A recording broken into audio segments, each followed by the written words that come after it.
The following compilation features unsettling and spine-chilling tales sourced from Reddit's horror communities. Reader discretion is strongly advised. These narratives may contain graphic descriptions, psychological distress, and themes that could unsettle sensitive individuals. Proceed with caution, as immersion into these eerie stories may provoke fear, unease, and sleep disturbances. Enter this realm of Reddit's creepy horror stories at your own risk, as the line between reality and the macabre may blur within these chilling narratives.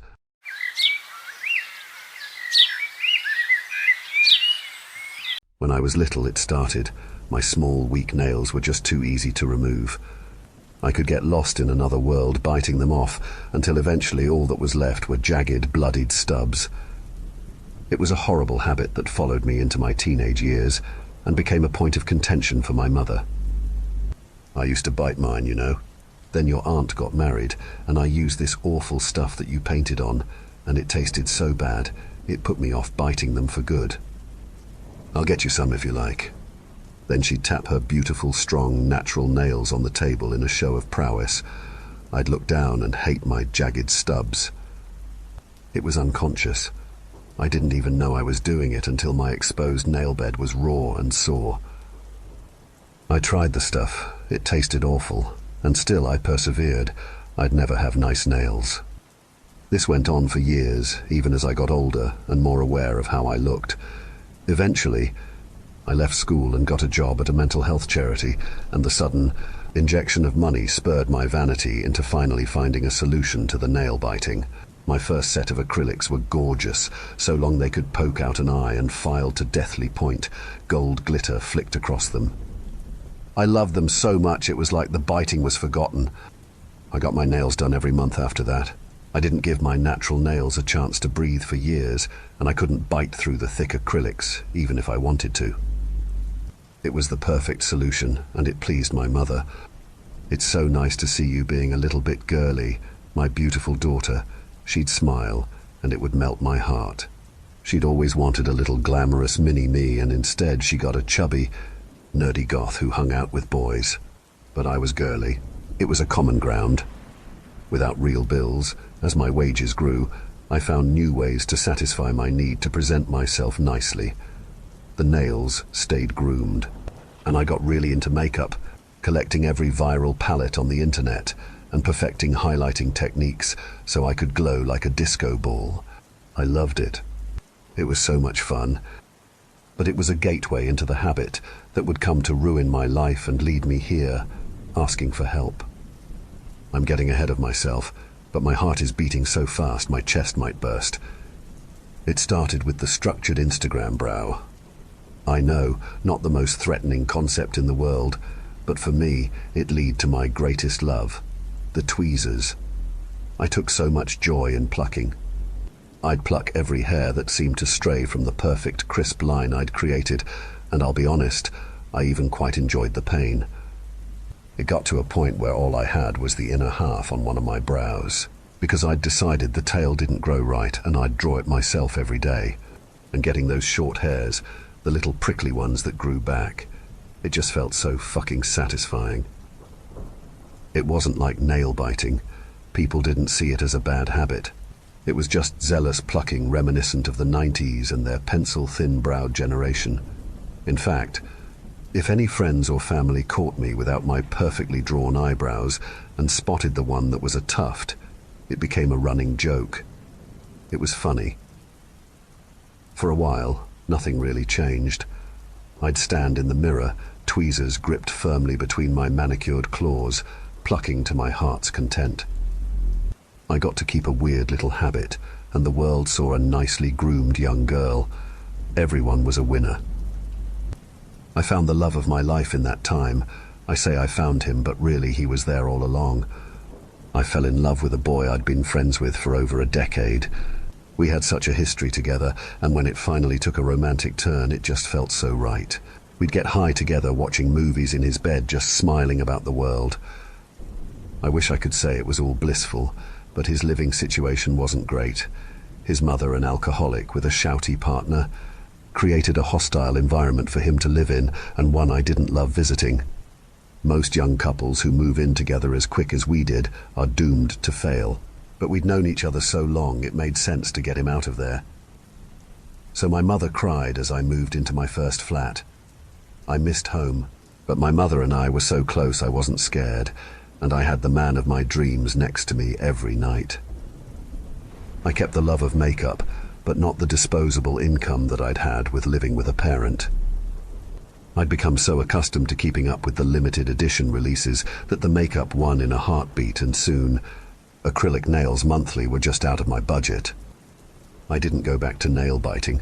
My natural nails were weak after years of extensions and snapped off easily, so they seemed to maintain a normal, short length on their own. Instead, the plucking really took hold. My tailless brow had become nothing more than a stub to show me where to start drawing it in the morning, and the other was greatly thinned.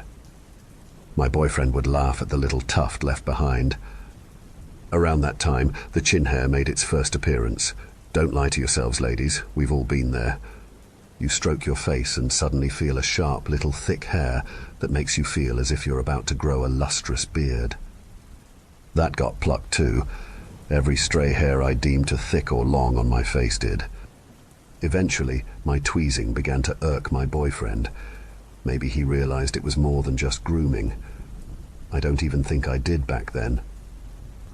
Stop plucking them, you've got barely any eyebrow left. I'm going to hide your tweezers. He thought he was being helpful. I know it came from a place of love, and by this point, the structured Instagram brow had been phased out in favor of the fluffy, full ones that were on trend. I couldn't follow that trend, though. There wasn't enough hair left, so when he took the tweezers, I really thought it would help. When I discovered that I could pull out those prickly little hairs that grew back and irritated me to touch, with nothing but my own fingernails, it was a revelation. I'd catch one in the mirror growing outside of the designated tuft I'd left behind, and I'd grip it hard between my thumb and index finger, pulling until it came out. You don't need tweezers. We moved a couple of times, and I left my job to manage a restaurant. Soon I'd stopped caring about my appearance altogether. Between the hours I was working, the comfort levels with my boyfriend, and the lack of disposable income as our bills grew, I stopped buying all the makeup. The only thing I still did was draw my eyebrows on, because I had to. A year into that job, the lockdown hit. I realized just how much I hated restaurant work, so I quit, a week before they introduced furlough. I knew I'd been an idiot, but I was grateful I never had to go back, even if money was tight. We couldn't go anywhere anyway, right? I'm almost ashamed to say I loved lockdown. I know that sounds horrific, but I'm a homebody, and being at home all that time was so good for me after years of not having much of a break. I took up writing. I'd been playing around writing stories for a while, but never really taken it seriously, and lockdown gave me the opportunity to get lost in my characters. My tailless eyebrow even started to grow back. The time that would have been spent nail-biting, tweezing, or pulling out my eyebrows was spent in fantasy worlds. But when the world returned to normality, those fantasy worlds were shattered. I went to work for a care company, thinking it would be a good return to my original industry, but it wasn't. It was depressing, poorly run, and sparked anxieties in me I never knew I had. I started having panic attacks, and that's when the eyebrow pulling turned to picking. By time I left that job, a quivering mess mid-breakdown, I could barely finish the book a publisher had asked me to write. That shitty job robbed me of the joy of realizing one of my life's greatest dreams. I wish I'd got to enjoy it more. At this point, all I had left was a tuft for either eyebrow.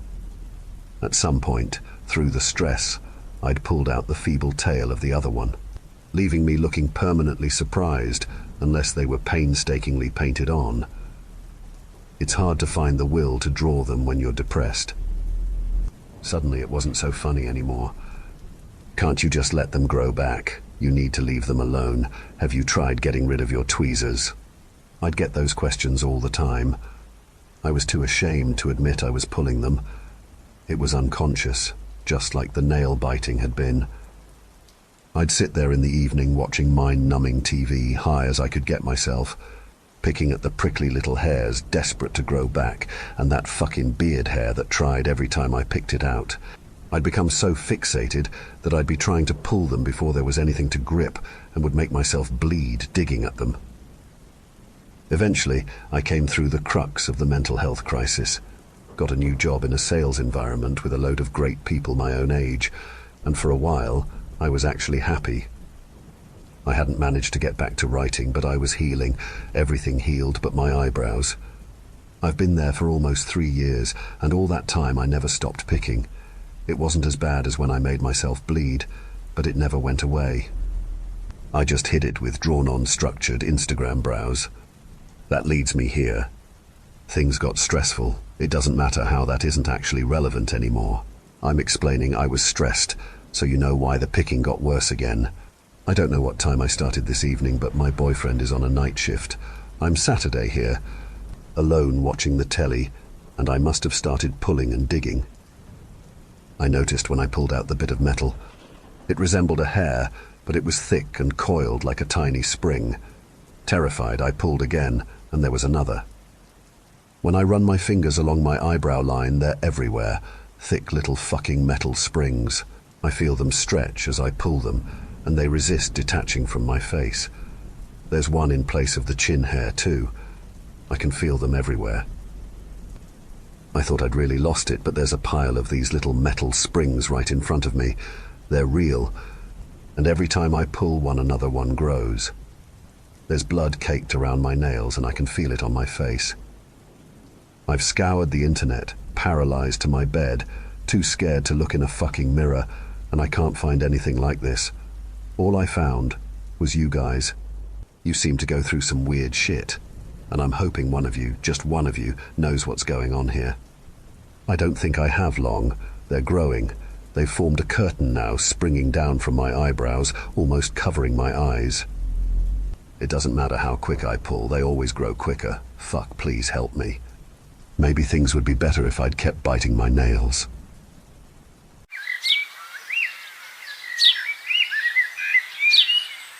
It's easy to overlook signs of your body needing medical attention. Minor back pain or a slight cough, if left unchecked, can rapidly alter into a mass-spread epidemic of uncontrollable proportion. In an Alaskan mountain village, in which my practice is based, this outcome is by all accounts a death sentence for all our residents. Some of you may find it strange how I referenced back pain as being the equivalent of a village death sentence, but in our case, a hunter or fisherman put out of the job for a few weeks means that everyone will suffer. It is for this reason that my role as village doctor is one which I take very seriously, provided the outcome of negligence can equally lead to my own downfall. I've recently encountered an illness that I am unable to recognize or identify via the symptoms displayed. The reach my practice exceeds is limited to the villagers and any injured hikers. For this reason, I am not well versed in more specialized diseases such as cancer and tuberculosis. Instead, my expertise lies in conditions such as the examples I listed above, with things such as back pain, colds, fevers, flu, and the most severe being hypothermia, but this is less common than you would think. The village is rather small, consisting of around 15 buildings made up of homes, schools, markets, and a church. I can't stress enough that despite the titles these buildings hold, they are nothing more than a miniaturized recreation of the real thing. The school is around the size of a single classroom that you would find in England, which is where I'm from, and this is the same for all other institutes, including my clinic, which is made up of a waiting room and a single consultation room, along with a medical equipment and pharmaceutical storage unit. The reason I stress this fact is due to my fears that this disease could hold the potential to spread rapidly throughout the village if I fail in my commitments to identify and eradicate it. Beneath are excerpts from my diary. These should paint a picture of when the disease first occurred. Monday, 19th August 2024. The weather was nicer today than yesterday, but my ankle still hurts from when I walked Benji in the woods. I contacted the natives today to trade bandages and plasters for herbal remedies, since Mrs. Nelson refuses to take anything man-made. She seems in better spirits as of late, and she mentioned that her stomach pain is beginning to cease. Seeing the neighbors' kids playing around outside has made me realize just how much I miss Lisa. I loved her for her smile, her laugh, and the way she made me feel. But I never stopped to think that a part of that love was for the promising future. She fed me each night about starting a family and moving up here in the first place. I miss her every day, and it never gets better. I walked Benji twice today, or more hobbled after him as he darted in between the trees. We did our normal route today, past the stump, over the bridge, and then looping back around when we reached the wet patch, which is beginning to dry a little. Hopefully. The good weather is consistent enough so that me and Benji can start our longer walks again. I saw a deer today in the tree line by the bridge. Haven't seen one in a while. Makes me feel as if I may have been struck with a streak of luck, but I can only wait and see how the weather holds up. On a more serious note, I was contacted by Mountain Rescue today regarding a hiker who has been missing for the past 2 days. They told me that the hiker was a young man, estimated to be around the age of 20 to 30, and had called Mountain Rescue, which the team managed to record. Unfortunately, this is the only lead the rescue team has to go off of. They asked if I could look at the recording and give them an estimation as to what condition he could currently be in, as well as give them an idea as to how much time they had left to find him before he could be ruled out as dead. The recording was largely a concoction of static and intermittent mumbling, which was incomprehensible due to the sound of wind that backdropped the audio. The only things I could make out were the word head, a sort of moan of pain, and then the sound of cracking and snapping before the call gave out. I told them that I believed the man may have become lost before being caught in a storm, given the wind and the sound of what I believed to be branches snapping against the force of the wind, as well as beneath the hiker as he tried to find his way out. The hiker saying the word head could mean he had suffered a head injury, and granted it wasn't too severe. The rescue team should have another day or so to find him. I only hope he's experienced. I don't want to see another young man suffer the consequences of frostbite again this year. Good night, Lisa X. Mitch Walker signing off. Tuesday, 20th August 2024. Weather held up, so the wet patch has dried enough now for me and Benji to extend our walk to the boulders. They say lightning doesn't strike twice in the same spot, but I can't help but feel like this week is going to be one for the memory books, since I saw another deer in the same spot as yesterday. I can't believe my luck. Mistress Nelson told me at her consultation that her stomach pain has gone, which is always good to hear, but she said she's been feeling a little down since her husband Tom didn't come home last night. I feel bad for her. It's not easy being married to a mountain rescue officer, and I suspect my words played an equal part in the all-night search the overseer instructed. It's times like this that I realize I would never have been cut out for that sort of work. Trudging through the mud and trees all hours of the day, only to bunker down in a dingy checkpoint bed miles away from home, really doesn't float my boat. The store's shipment was late, so I had to settle on a bowl of porridge for my tea using some powdered milk, which I rehydrated. Benji doesn't seem to know the struggle. I sometimes wish I had the same memory span as him, so I could forget what I ate the day before and enjoy the same meal the very next day over and over again. Rereading that, it just sounds like I want dementia. Good night, Lisa X. Mitch Walker signing off. Wednesday, 21st August, 2024. Hit with a storm during the night, so I was unable to take Benji into the woods, given how muddy the paths have become. I opted to take him along to one of my house visits. I'm grateful for the fact everyone here loves him, otherwise I wouldn't know what to do right about now. Tom was escorted home early this morning by Mountain Rescue due to concerns surrounding his condition.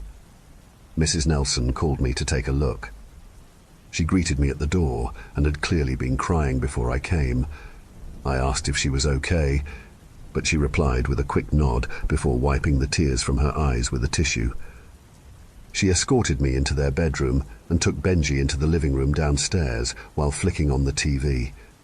As far as physical competence, Tom is in his prime and well built. He doesn't seem to have suffered any falls or scrapes while in the woods. Mentally, however, Tom appears severely disturbed. For the hour-long consultation, Tom remained mute. He didn't verbally reply to anything I had to say. I asked if he was in pain, to which he nodded. I asked him to point on his body where the pain was located, to which he pointed at his head. It became clear to me why he had been rubbing his head periodically. I provided him a pen and paper and asked him to write down any other symptoms he was experiencing. He struggled to hold the pen and write on the page, but after a grueling 2 minutes, he managed to scrawl out the word voices. I've prescribed him painkillers for his headache, but I suspect he may be experiencing an abnormal case of hypothermia, which may have taken effect primarily within his cognitive ability, leading to issues surrounding confusion and perception. I didn't stay long, since after coming downstairs with Tom, Benji began whimpering and trying to cover his ears with his paws.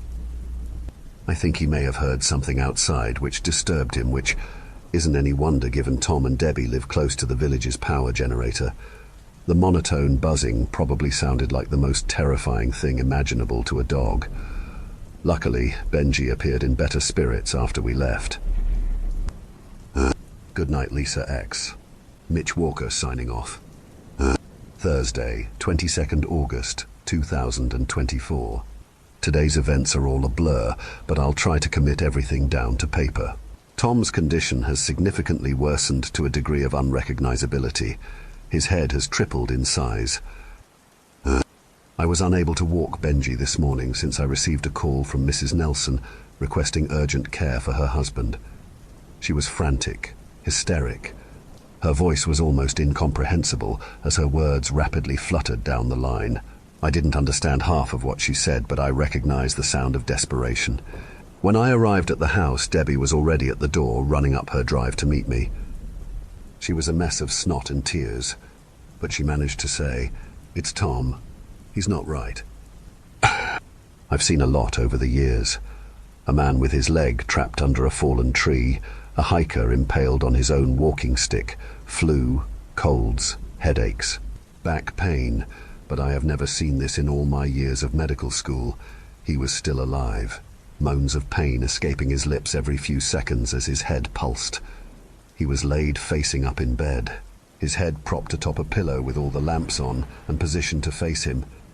He looked monstrous. The brow of his head protruded out over his eyes, encasing them, so he didn't notice I was in the room. His head was a mess of protruding bone, his skin stretched tight around the shards, acting as his internal body's last defense to being completely exposed. His head throbbed periodically, the mass of his brain sinking low, creating deep crevices around the fragments of his skull before expanding, causing his skin to stretch and split ever so slightly. I alerted him to my presence, but I don't think he could hear me. No matter how loud I shouted, "Tom, Tom, I'm here." He didn't respond. I think a part of his skull had penetrated his eardrums, or at least the pressure of his expanding brain had suppressed my voice reverberating in his ears. I was drenched in sweat, my racing heart pounding in my ears. I was, and still am, at a complete loss. I didn't know what to do for him. When I reached my arm out to his, he began thrashing and screaming, the weight of his head keeping him pinned, only causing him to scream more in pain. I contacted the Providence, Alaska Medical Center, and they agreed to fly out in an air ambulance to transport Tom to keep him under their care. I don't have the necessary treatment to help him here. Debbie accompanied him in the helicopter after thanking me. On a lighter note, the weather's been nice today, so I hope I'll be able to take Benji in the woods tomorrow. God knows he'll be tired of walking around the gravel streets. Good night, Lisa X. Mitch Walker signing off. Friday, 23rd August, 2024. Met with the natives again today. They asked for painkillers for the first time. It's nice to see that they're coming around to what I have to offer besides just bandages. They didn't have anything else to trade since they told me they were in desperate need of all their remedies. They've been extremely helpful for the duration of my time here, so I didn't mind. I told them if they needed anything else, all they need to do is ask. The ground felt drier today after coming down the mountain, so I was able to take Benji into the woods by the time I got back. I feel bad not taking him with me to see the natives, but I feel like he'll struggle clambering over the rocks to reach them. Benji seemed to enjoy his walk, sniffing various plants and sprinting back and forth towards me, but something strange happened in the woods, which continues to play on my mind. I saw another deer today. It was actually in the exact same spot as my previous encounters this week. I can't help but think it could be the same one. It remained rooted to the spot. It didn't even move when I walked up to it. It snorted heavily as I approached, and his body began to tremble slightly, but it never moved, never bolted, turned its head, or closed its eyes. Its eyes were almost frightening, wide and unblinking, streaks of red surrounding the corners. It appeared frail. I don't think it had eaten in a while. In fact, now that I think about it, it sort of looked like when a deer gets caught in a car's headlights. Turned to stone in motionless fear. Whatever it saw out there must have really spooked it. I don't know why, but I wrapped my arms around its head to hug it. I thought it would calm it down, but it didn't. It remained the same as when I approached it, but I began to hear a different sound. I couldn't see its lips as I positioned my head beside its ear, but I swear I heard it mumble something. I darted back, my eyes wide with shock, but it didn't make the sound again, shaking. I embraced it once again. It didn't make a sound, but as soon as my head became level with its ear, the mumbling came back. It sounded as if someone were talking on the other side of a brick wall. The sound of Benji's whimpers broke my focus as I retreated from the deer. My body trembling, I struggled to catch my breath. Benji was staring at the deer beside me, whimpering loudly and trying to cover his ears. Nothing about that walk felt right. My heart racing, I took off in full sprint alongside Benji as we ran like bats out of hell back to our cabin. I didn't have many consultations today, which I'm glad about. After that walk, I don't think I could take much of hearing other people's issues.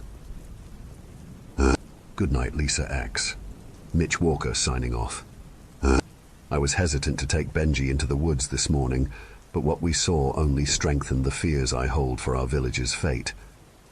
After yesterday's encounter, I paid more attention to my surroundings. There are more deer in those woods than the one by the bridge.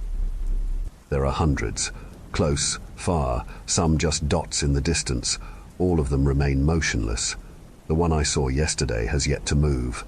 Whatever they saw, whatever they were suffering from, is outside my realm of reality.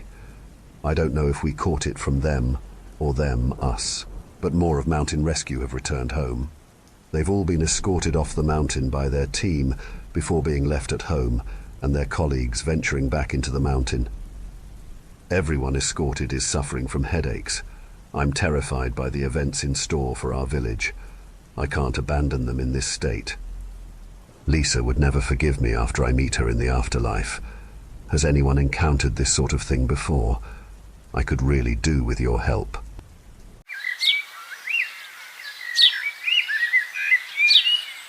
A couple of years ago, I was dating a woman named Lynn. She was deeply enthusiastic about alternative medicine. It was such a strange obsession. In every other aspect, she was insightful and critical. Hell, she was a paralegal.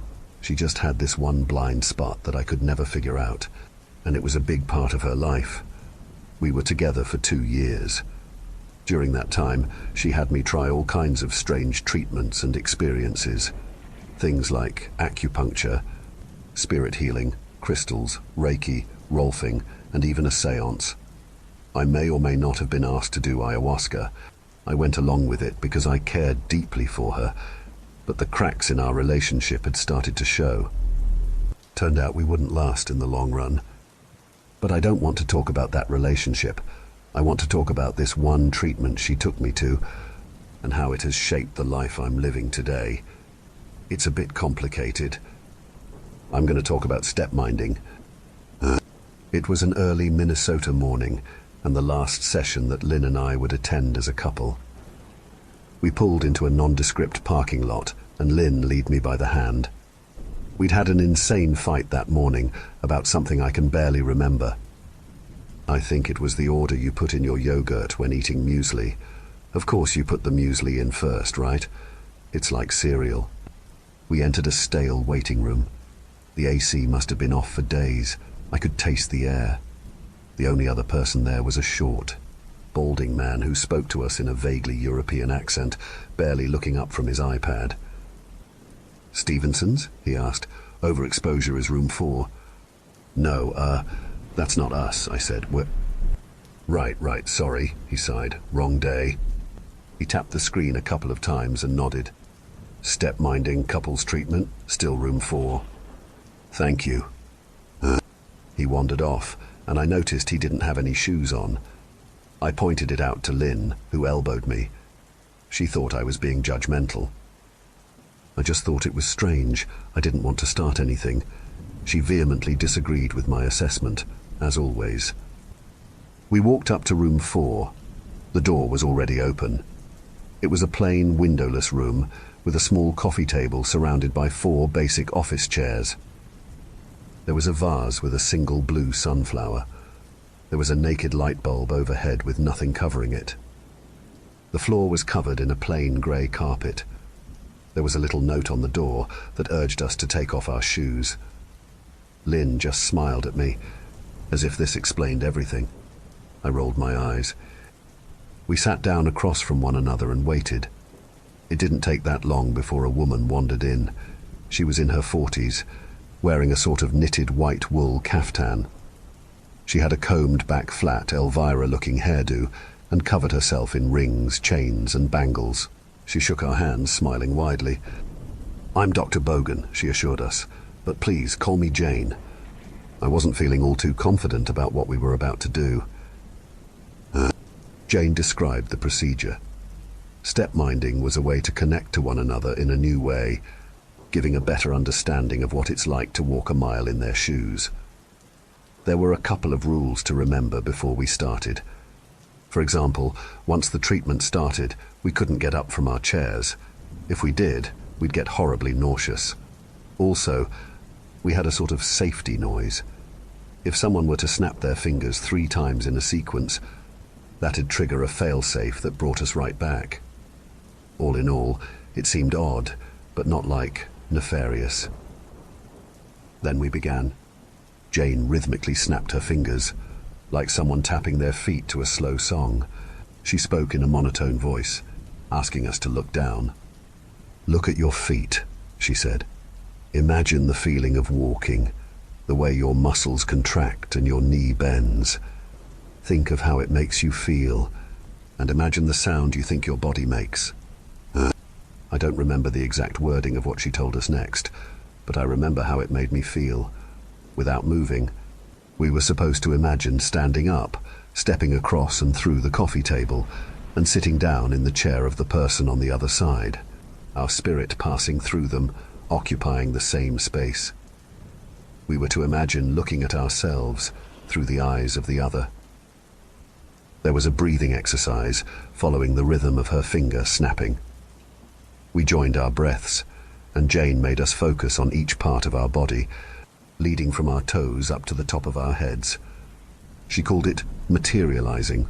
We kept our eyes on our feet, except, slowly, they weren't my feet anymore. "Now look," Jane said. "Look at yourself." I was looking down at Lynn's feet, but not through my eyes. I have a hard time describing the first sensation of step-minding. Jane's finger snapping stopped, and all of a sudden I was looking up at, well, myself. I was sitting in Lynn's chair. I was, for all intents and purposes, experiencing the world as Lynn. I was Lynn. My hands were smaller, more delicate. I was colder, and my clothes were uncomfortable. Smell and taste felt different, and I had this gnawing hunger in the back of my stomach. My back ached, and I could feel my long hair reaching halfway down my back. I wasn't just looking at Lynn's feet, I was Lynn. I can barely remember what I did. We talked and touched each other's hands, reassuring one another that we were actually experiencing this. Lynn was repeating the same thing over and over. "That's me," she said. "I'm looking at me. You're me. I'm you." We had a long discussion. I could feel air reverberating through my throat in a strange way. I spoke with Lynn's voice, and it made my neck strain. I had to settle myself in her body, and there were so many details that just didn't click. It was so hard to focus on what was being said when all I could think about was the way my earrings swung back and forth when I moved my head. But after about an hour, Jane snapped her fingers 3 times, and I was back in my chair in the blink of an eye. This is how I realized I was short-sighted. Lynn's vision had been perfect. I also felt bigger, heavier. Her world felt so different from mine, and while it didn't explain our disagreements, it gave me some insights into just how different we really were. I made a note to get new glasses. Still reeling from the experience, Lynn and I thanked Dr. Bogan and stepped out. We had a strange, disoriented talk in the parking lot and broke up. It was oddly amicable, as if we both understood that we were fundamentally incompatible. That was it. No drama, just that's it.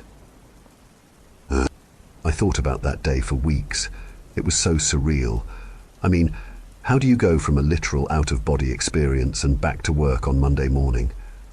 You can't pretend that nothing happened. I wanted to understand it, like really understand it. I'd been to countless nonsensical treatments with Lynn, but this one had been the real deal. There was no denying it, even though I desperately tried to. A couple of weeks later, I returned to Dr. Bogan on my own. I wanted to talk to her about it, the science behind it, how it functioned, how it was performed, anything. And of course, how had I never heard of step-minding before? I met her on a rainy Wednesday afternoon. She sat me down and had her assistant offer me a cup of coffee. She explained it as calmly as she could. It was complicated, but essentially she explained it as something based on Raskian identity theory. The transfer of thought pattern through vocal mediation, exchanging vibrations and adapting electrical patterns in the brain. Every word sounded like nonsensical pseudoscience, but it didn't change the fact of what I'd experienced. And at the end of the day, that was the only thing that really mattered. "I have to see it again," I said. "I need to understand this." "Funny you should say that," she smiled. "I think we can work something out." Jane offered me a quid pro quo. She had a couple of patients who could benefit from a step-minding session, but she needed a neutral third party to act as the recipient. I seemed to be a good fit.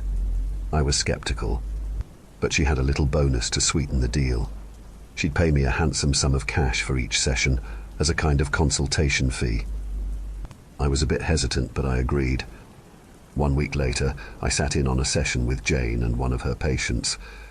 The patient had a dissociative issue and needed a step-minding session to alleviate a strange obsession she seemed to have with what sounded like a houseplant.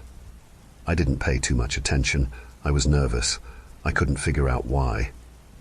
Maybe it was the thought that what I'd experienced was real and how that would force me to change the way I viewed the world. If a thing like step-minding exists, who's to say there aren't ghosts or wizards? So I sat down with this stranger, and Jane started snapping her fingers. "Now look," she began, "look at yourself." Jane used the same words, the same sequence, the same rhythm. Stepping out of my body and into another, but the difference was palpable this time. Lynn had been calm and collected, but this woman was the opposite. Sitting in her body, my pulse was higher, my legs were shaking, and my breathing was shallow. I was physically exhausted, but mentally wired. Thoughts rushing 100 different ways at once, and I didn't even know why. A single second in that body, looking across my table back at myself, and I could tell they were a troubled person. I was to sit there for a while as Jane had a discussion with the other patient. Instinctively, I stood up to leave the room to give them privacy, but I had to sit back down. My head started spinning as all these unfamiliar muscles reacted to my input, and I couldn't get very far. Perhaps the sitting down rule was there for a good reason. I Saturday there, trying to calm down while the two of them had a discussion. I was asked to put on headphones for a bit, and I didn't mind. It was hard hearing anything through my pounding pulse anyway. As the session came to an end, Jane snapped her fingers, and I was back in my chair. My heart rate was slower. I wasn't shaking. I was nervous. But compared to the other patient, I was an obelisk of relaxation. For a moment, looking across the table, I could see her taking a deep breath. She was still shaking, but not as much as when we started. Perhaps that session gave her a new perspective on things. As the patient left, I got a moment to talk to Jane alone. I explained to her that if we had wheelchairs instead, the other patient could be rolled out during the session. That'd be more effective than using headphones. She really liked that idea, and suggested we'd try it at the next session, which inadvertently answered my next question. There was going to be more sessions. I worked on and off with Dr. Bogan for a couple of months. I usually did about 3 to 5 sessions per month, netting me a bonus income of about $400 per session. Jane ended up getting 2 wheelchairs and having her assistant, Jonathan, wheel me out while she had a conversation with the other patient. I grew accustomed to it and started to enjoy the sensation. It's sort of a pleasant ego death. You feel more connected to the world. It was becoming a steady source of secondary income, taking an afternoon off work to get paid for something that I, ultimately, enjoyed. Yeah, not a bad deal. Over the upcoming weeks, I got a couple more opportunities. I joined Jane on a couple of out-of-town sessions, meeting some clients she was following up on, mostly folks who need privacy for one reason or another, folks with all kinds of strange afflictions. I could probably write a book about those people alone. Coming back home, Jane contacted me about doing a couple of sessions where she wasn't personally involved. I was also asked to be the guide a couple of times, seeing as how I'd step-minded so many times and could recite the guiding words by heart. The pay was more than doubled, so I agreed. I had 3 guiding sessions on my own, one with a hippie couple who wanted to experience a sort of intimacy. Let's just leave it at that. Another session with 2 brothers, performing a trust exercise. The third one was a group of college kids who wanted to debunk the whole thing, and they left sort of befuddled. All in all, things were going well. Then I got a call about being a neutral third party. I was going to perform a switch with a patient, but this time Jane wasn't involved at all. The customer went straight to me. It was a group of people who contacted me. They described it as their dad having a disorder, and that they wanted to try step-minding to sort of reset him. They'd arranged their own guide, so they just needed me as a neutral third party, someone who wouldn't freak out about the process, as it might take a couple of hours to get through to him. It would be my longest session yet, but the pay was good, and I'd tried a lot of things up until that point. I was ready. I met the client, Harold, at his home in southern St. Cloud. Big place, 3 floors, gated property with both a pool and a tennis court. Modern architecture and heated floor tiles. The guide for the evening was a cheery woman in her 40s.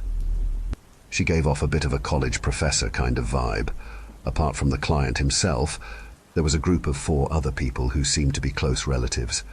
And of course there was Harold himself, the man I was supposed to work with. Harold was surprisingly upbeat. I couldn't see anything obviously wrong with him, which surprised me. From what I understood, he was in dire need of this treatment. He was a man in his early 60s, but could easily pass for 50.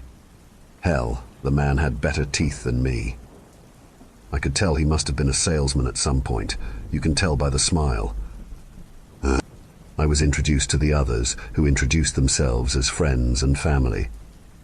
We hurried into the living room, where a space had been prepared. We were all seated as a group. The guide had prepared everything and offered me a reassuring smile. She took our hands, something that Jane usually didn't do. I just want to make sure we're all feeling good about this, she said. We good? We good, I nodded. We're good, Harold agreed. And with that, the session was on. The guide snapped her fingers, lowered her voice, and took us down the mental road and across the table. By then, I knew the process. The right words, with the right cadence, at the right time. I sunk back in my chair, looking at my feet, and felt the world shift. After a while, my shoes looked different. They were nicer, and my pants fit me better. Slowly, I started to feel the reality of my borrowed body, the various aches and pains, the thinning hair, the wrinkles on my cheek when I blinked. I'd aged about 30 years in a couple minutes, and it would take some time adjusting. Looking up and seeing myself in the opposite chair, I got this anxious sting in my chest. The thought crossed my mind, what if I never returned? The guide excused herself and left. She'd done her job. The rest was up to Harold and his associates. But as soon as I heard the front door close, the air in the room shifted. Harold was sitting there looking like me, stretching his arms. The others joined us, making a circle. One of Harold's associates, a young woman who'd introduced herself as Hope, spoke to the both of us. She could easily have been his daughter. "How you feeling?" she asked. "Everyone okay?" "Yeah," I nodded. "You do what you gotta do." "So this works?" Harold asked. This is it? It's done?" "It's done," Hope smiled. Harold pulled out a gun, a well-polished revolver. I was the only one who reacted, flinching at the sight of it. The others didn't seem to care. I didn't know what to do. Should I be scared? If so, why was no one reacting? "So we just cut the cord then," he said, "and we're good to go." "Wait, what are you—" They were tricking me. They put me in that old body and had no intention of putting me back. I held up my hand and snapped my finger 2 times, but before the 3rd snap, I had a gun pushed against the back of my head. "That won't help," Hope said. "We'll just kill you when you're you again." It's hard to describe what I felt in that moment. The fear was real, but there was also a longing to go back. Being out of your own body is like sleeping outside. You feel exposed and maladjusted. If you know it's just for a while, it's not that bad.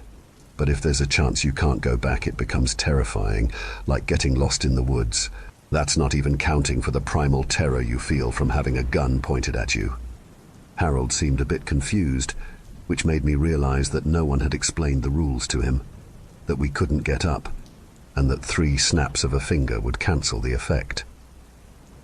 I got the impression that he thought this was, somehow, permanent. Looking at him, I could see a worry spread across his face, my face. "You said this was permanent," he said, looking at Hope. "It is, as long as you don't do 3 finger snaps.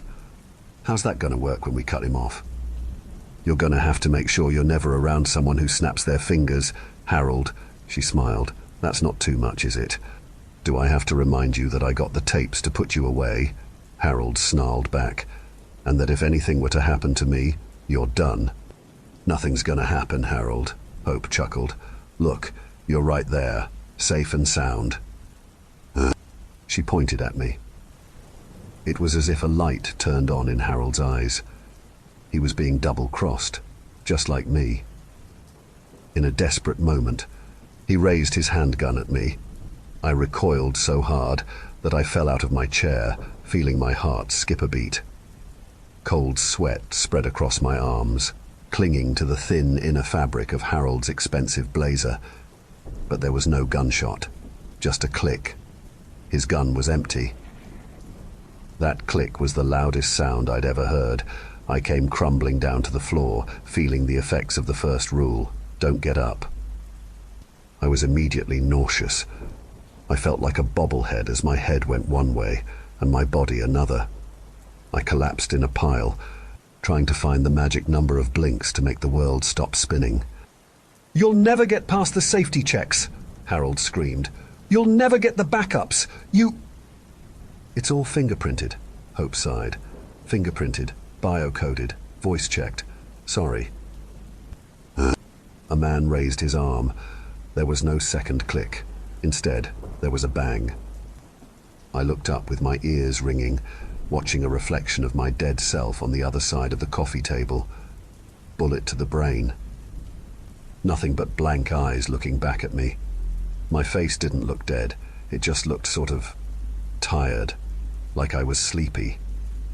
I was expecting that face to blink, but that blink never came. Blood pooled at the corner of the mouth, running down from the open wound at the temple. They pulled me up and dragged me over to Harold's workstation. They used my hand to log in. I had to do a voice recognition check as Hope's associates went through 2 laptops and a smartphone. While they did, Hope sat down across from me. My head was still swimming. "We're gonna need you," she said. "And as long as you play along, you will be fine. But if you fuck with me..." She snapped her fingers twice. Ice filled my veins as I gripped my seat.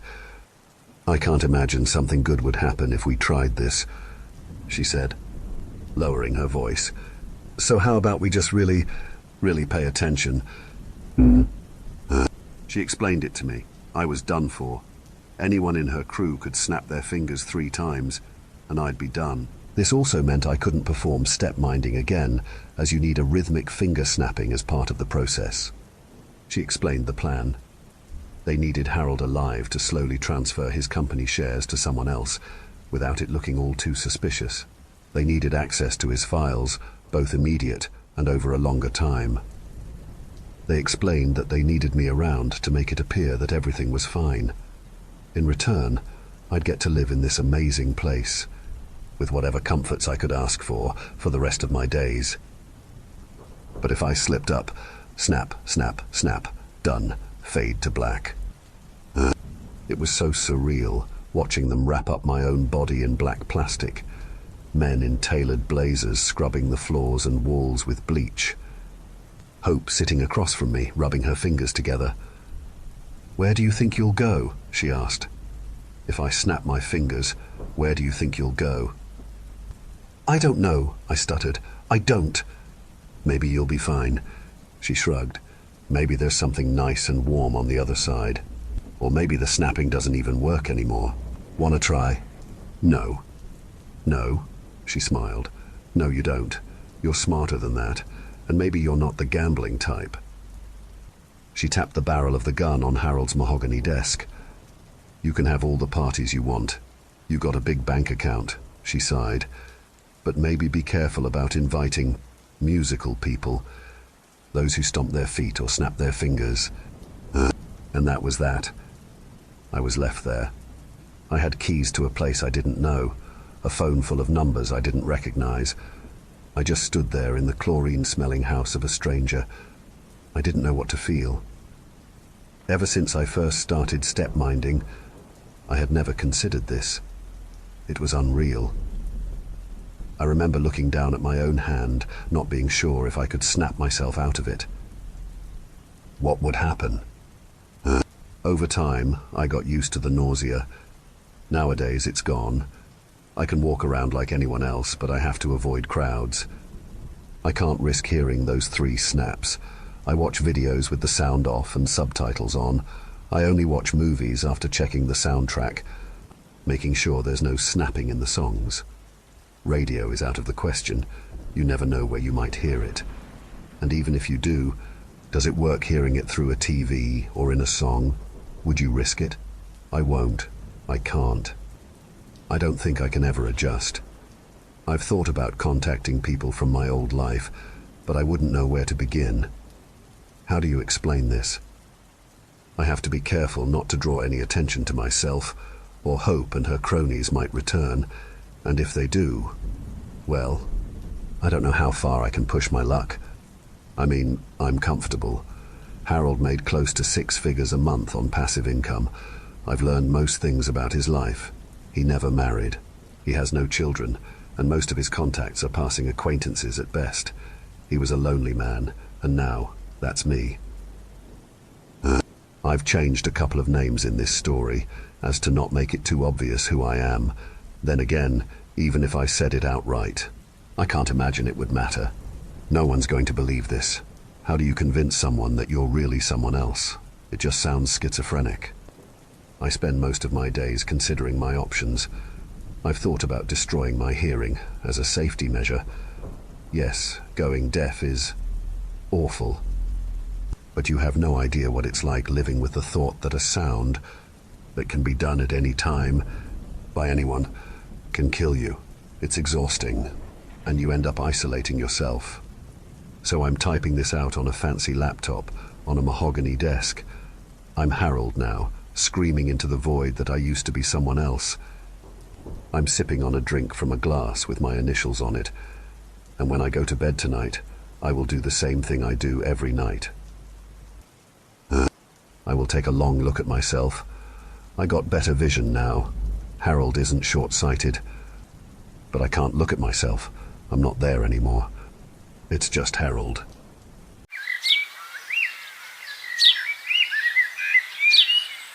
I've always loved nature. I grew up in a high-rise in the middle of a city, but I always tended to the window boxes and potted plants with care. I dreamt of becoming a farmer, although I'm sure the physical labor wouldn't have suited me at all, and, as a young woman, I jumped at the chance to work at a plant nursery in a small town in the suburbs. The village was tiny, only about 15 houses, but properly posh. Long driveways, red brick mansions, you name it. It was populated with pretty much only old people, the creepy kind who never leave their houses and don't like foreigners. As for the actual facility, it was pretty big for a garden centre. Big chain-link fences with 3 greenhouses full of tropical plants and countless rows of houseplants, flowers, and young tree saplings. There was also a reception near the entrance and an employees-only office full of filing cabinets, with a break room for us as well. Of course, as an employee of a plant nursery, I wasn't earning anywhere near enough to live in the area. In fact, my commute was about an hour and a half, so I worked overtime as many days as possible since I wanted to make the most of my time at work. It was one of those days on which my story happened. I was working the latest shift, taking care of some orchids. If you know anything about plants, you know how temperamental orchids are, and locking up. I was about halfway through turning the lights off when I heard a strange creaking noise from the darkness behind me. Not like a door opening, more like the sound it would make if you tried to bend a plank of wood. That's the only way I can describe it. It was quiet, almost fading into the background, and it stopped after a few seconds. I was a little freaked out, and I was a little more hasty in locking up. Just a couple of minutes later, though, I heard the sound again, this time from more than one place. It was also accompanied by a slithering sound, like you'd imagine the noise of a snake moving. Now I was seriously scared. I've never liked horror movies, and it's not as though I could fight against anything. The only thing I wanted was to get done with this place and go home. The feeling of relief which washed over me as I put the padlock on the main gate quickly tarnished as I felt for my phone in my pocket and failed to find it there. I had left it in the office like an idiot. My stomach sank. The prospect of walking through the darkness filled me with dread. Throughout the time I'd spent closing up, that sound had followed me, getting louder each time and giving me ample opportunity to invent various monsters it could be. My mind seemed hell-bent on preventing me from returning, but I had no choice. My train ticket home was on that phone. Pulling open the gate, I ran as fast as I safely could through the night, unidentifiable noises surrounding me. Suddenly, I tripped on something which should not have been there. Trying to orient myself, I felt around on the stone path. It felt different somehow, almost lumpy, as if something was pushing up on it from underneath. My searching hands touched something rough and cold, and I recoiled in surprise. When I cautiously felt for it again, I realized what it was: a tree root. There was a tree root growing on the path. In fact, now that my eyes were adjusting, I could see that there were many. Trees were growing all around me, where trees had not been before. Quite literally growing. I could see their branches getting longer, their trunks getting thicker, all the while making that quiet, creaking noise. I don't remember feeling anything other than confusion at that moment. All I knew was that I needed to get my phone and get out. I rose slowly and began to walk towards the office, all the while staring in wonder at my surroundings. A few meters on, the thick walls of constantly growing trees subsided. Instead, the path was threaded with twining vines, large wildflowers pushing through cracks in the stone. I could see the colorful plants of the greenhouse bursting through the plastic roofing containing them. The office itself was encased in moss, and I had to force the door open, dislodging dirt and fungus from the hinges. The sight of my phone snapped me out of whatever trance I had been in for the past few minutes. Finally, comprehending what I was seeing, I forced myself to calm down. I was dreaming, I thought. All I needed to do was sleep, and I would wake up at home. I curled up on a chair, trying to ignore the crackling and groaning coming from outside. Maybe I was right. I did wake up in my bed that morning, but I never did find the plant nursery again. It turns out there never was one, or that is what my common sense is telling me. Just a forest where I thought it was. I suppose there was always just a forest. The only thing that makes me doubt that is where I found my phone. It was sitting on a rock in the middle of the woods, right where the garden center should have been.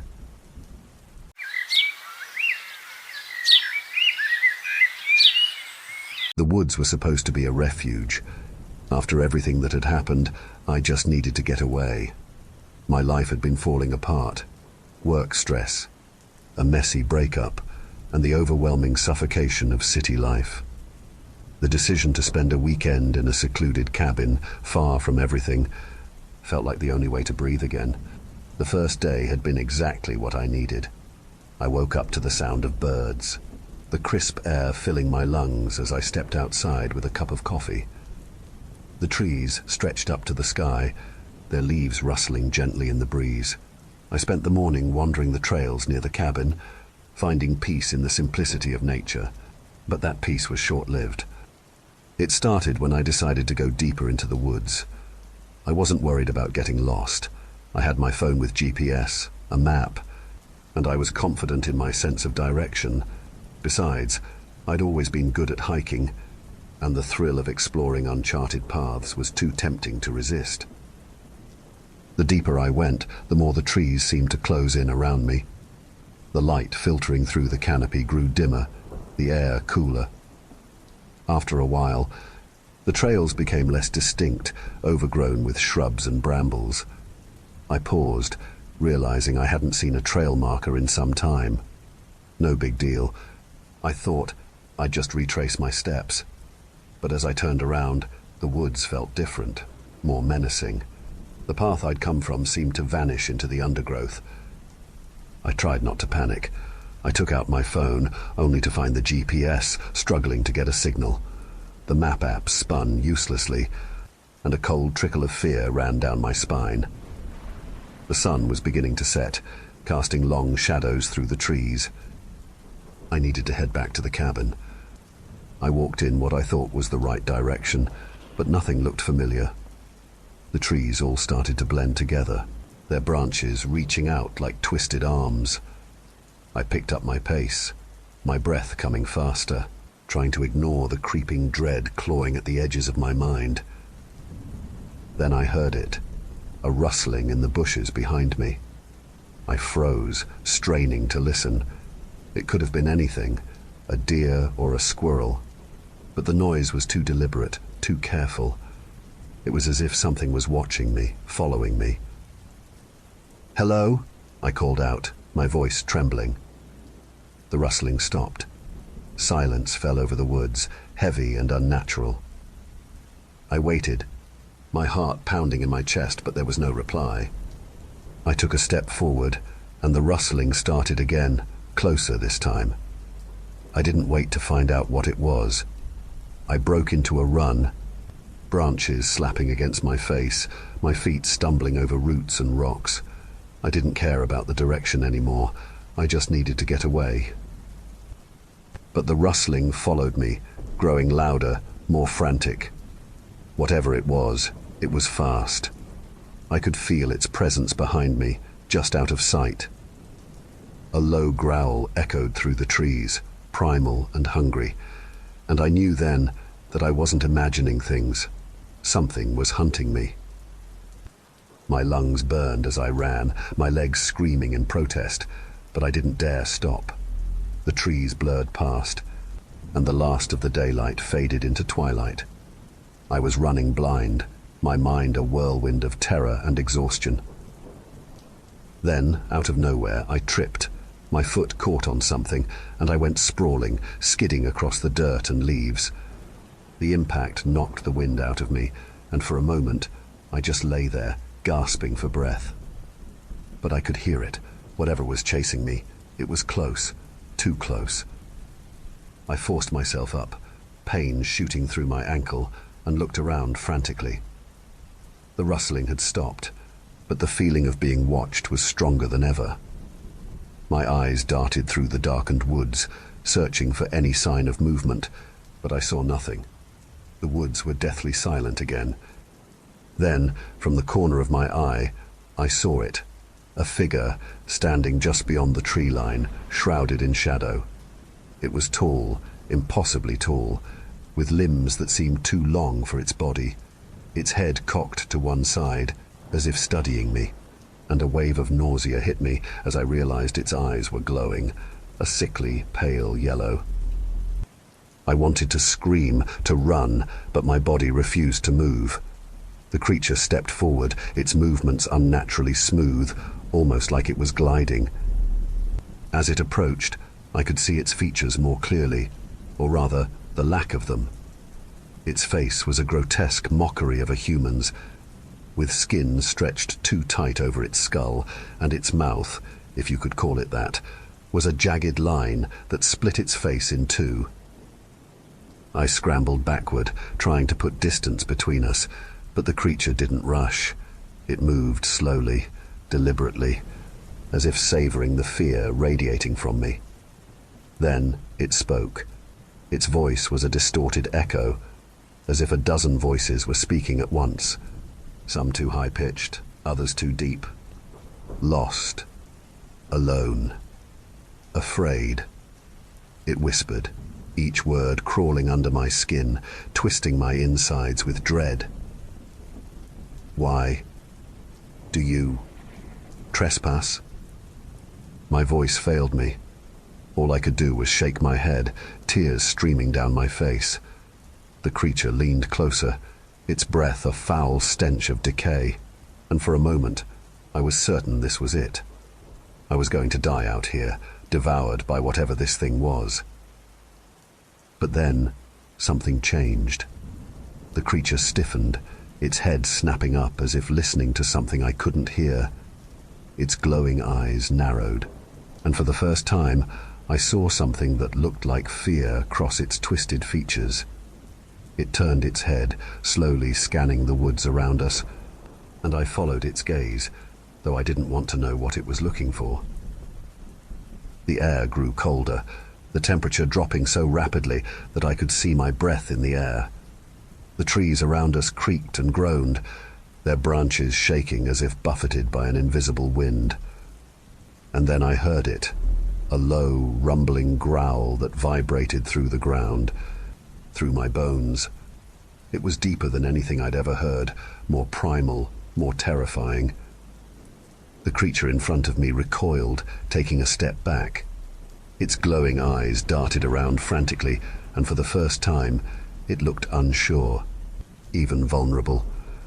I didn't understand what was happening, but I knew one thing. Whatever had scared this thing, this monster, was far worse than it could ever be. The growl echoed again, closer this time, and the creature hissed in response. It turned back to me, its voice more frantic now, the distortion in its tone more pronounced. "Run," it said, its voice overlapping itself in a chaotic cacophony. "Run, hide, now." Without waiting for me to respond, The creature backed away, its form dissolving into the shadows as if it had never been there. I was alone again, but that sense of relief was fleeting. The growl was still there, louder now, reverberating through the trees, and I could feel something moving through the woods. Something massive. Something that made the ground tremble with each step it took. I pushed myself to my feet, ignoring the pain in my ankle, and started to run. I didn't care where I was going anymore. I just needed to get away, to put as much distance between myself and whatever was coming. The woods were a blur around me, darkness closing in from all sides, but I kept moving, driven by pure primal fear. The growl followed me, relentless, growing louder and louder until it felt like it was right behind me. The air was thick with the scent of decay, the cold seeping into my bones, and I knew that if I stopped, even for a second, whatever was chasing me would catch me, and there would be no escape. I don't know how long I ran. Time had lost all meaning. My world reduced to the sound of my own heartbeat and the growl that stalked me through the woods. My legs were numb, my lungs burning, but I couldn't stop, I couldn't. And then suddenly the trees thinned, and I burst out of the woods into a clearing. The sight of open sky, the stars overhead, was like a shock to my system. I stumbled forward, gasping for breath, my mind struggling to comprehend that I was out, that I had somehow made it through.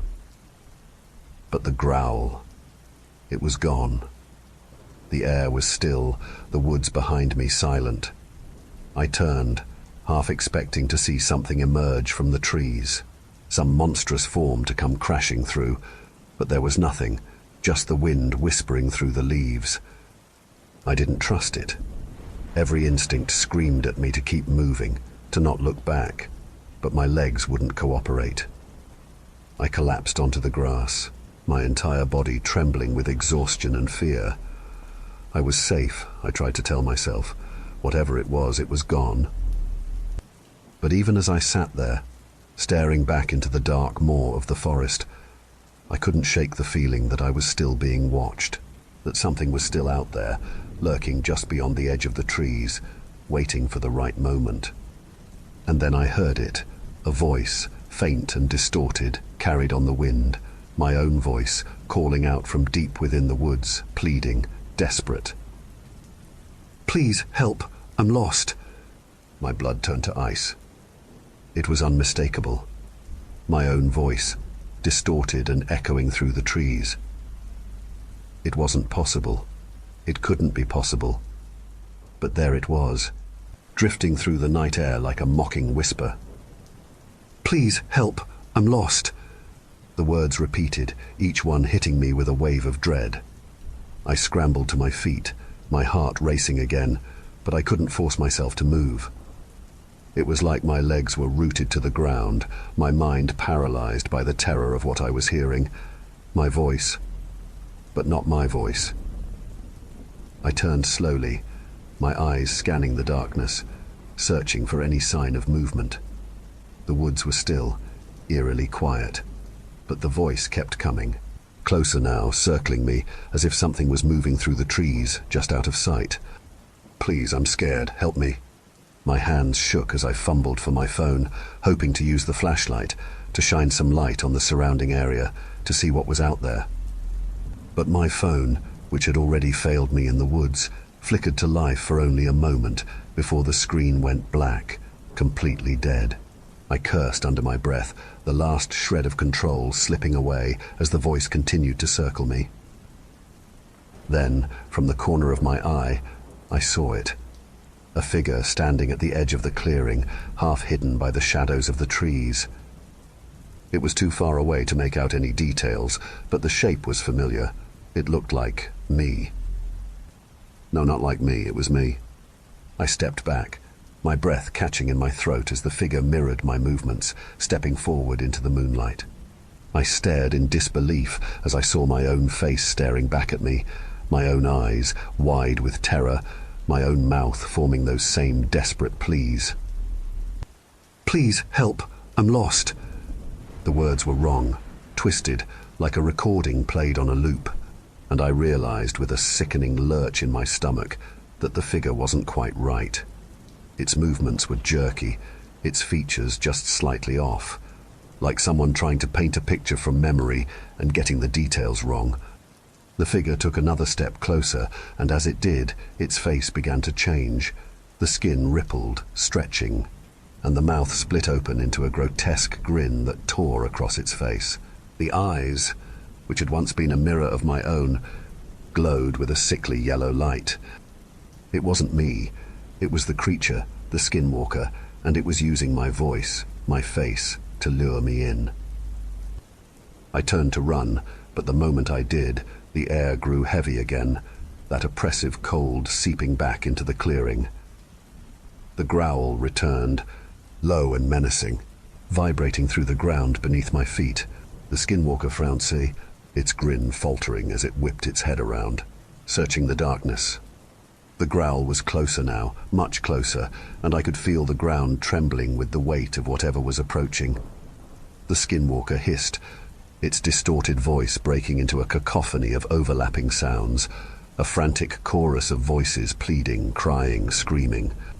It started to back away, but it was too late.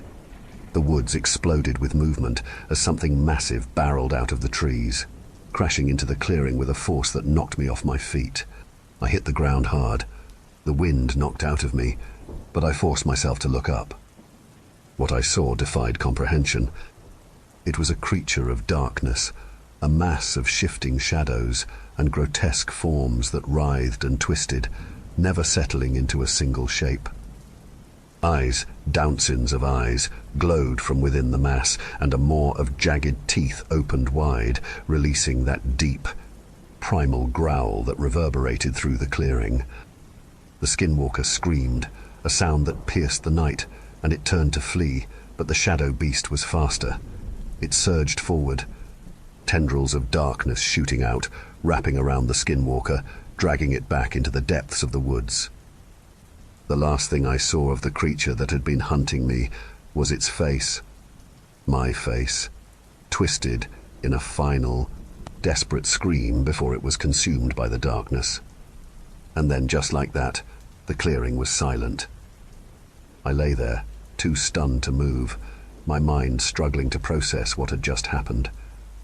The air was still, the oppressive cold lifting, but the fear didn't leave me.